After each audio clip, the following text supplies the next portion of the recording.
Hello, I'm Pastor Dave, and this is our Monday morning sermon recap for May 3rd, 2021. Here we go.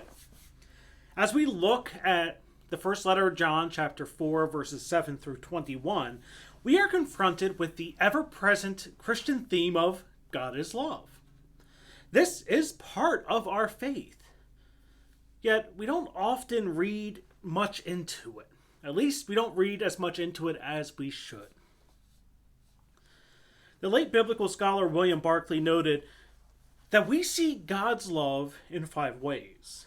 The 5 ways we can see God's love are in creation, in our free will, God's providence, redemption, and the life beyond.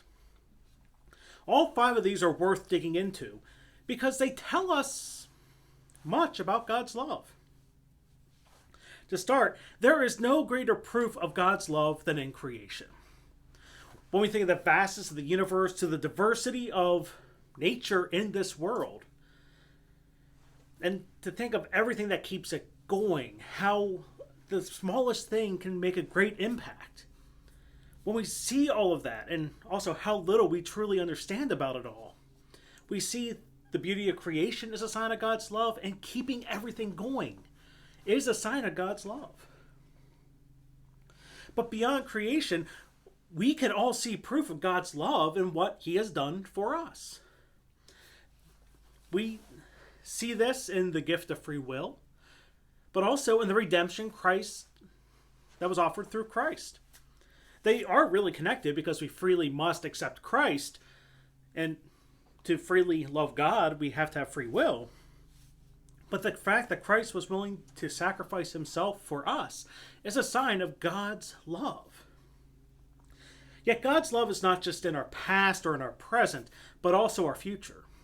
God's love will be seen in the life that is to come. The hope we have of salvation, of eternal life, our hope of heaven is proof of God's love for us. Yet in all the talk of God's love, we need to remember that we need to respond to God's love. Love is not a one-way street. As we all know, love is relational, not one-sided.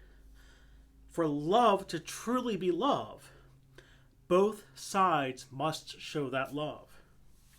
For us today, we need to think about how we show God our love and how we respond to God's love in our lives.